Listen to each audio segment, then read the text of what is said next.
ang pagbabalik ng voice over. Chares! So, Bini Cakes tayo for today's video. Tara, samahan niyo akong gumawa. Ang cake size natin dito is 7x5. At ang flavor ng ating cake dito is mocha chiffon cake. At ang ating pinanglagay na nga rin na filling dito is mocha. At syempre, ang gamit natin ditong pang frosting ay ang ACC whipping cream ng Achievers. At naglagay lang ako ng super pastel na color dito na trial color. Para ma-meet ko ang ganyang kulay ng blue-green is naglagay nga ako ng blue and green. Gamit ko lamang dyan ay ang Decor It ng Achievers. So, habay na habay talaga pag pinag-mix mo ang blue at saka green ng Decor It na food color. At para naman sa ating pastel pink, red lang po ang ginamit dyan. Lagyan nyo po ng konting red yung inyong icing hanggang sa ma-meet nyo na yung gusto nyong kulay ng inyong pastel pink. At syempre, red din ang ginamit ko dyan sa dark pink na yan.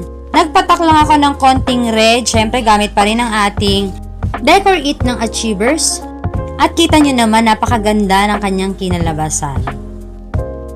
At ito nga ay pinapakinis na natin. So, ito na nga. Ang design ng ating cake nga is Bini.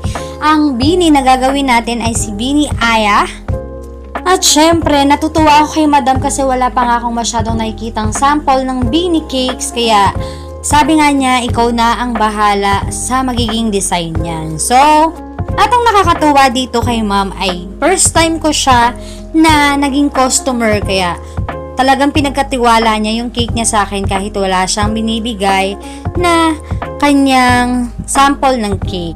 At dahil wala kang binigay na sample design si ma'am, kaya ganito na lang yung ginawa ko. Naglagay lang ako ng border sa baba na ang gamit ay tip na star. Basta star siya, hindi ko alam kung anong tawag niya. Tapos nagprint lang ako at kumuha ako ng logo ng Bini sa Pinterest. At nagprint nga din ako ng cake topper na happy birthday ng celebrant at nag-pipe nga lang din ako ng mga icing gamit ang iba't ibang piping na aking ginamit dyan. Ang gamit ko dyan is 1M at saka ng 6B na piping tip. At nag-print din ako ng ating ilalagay na mga cake topper ng picture ni Bini Aya.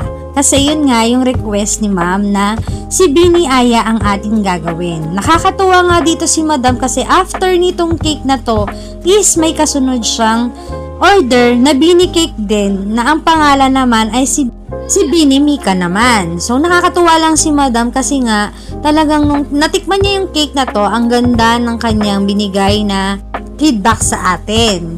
So ayun na nga, nag-order siya ulit at ang nakakatuwa, meron pa siyang pangatlong order. Kaya shoutout kayo ma'am, maraming salamat po sa inyong tiwala. Yun lang, thank you for watching, bye!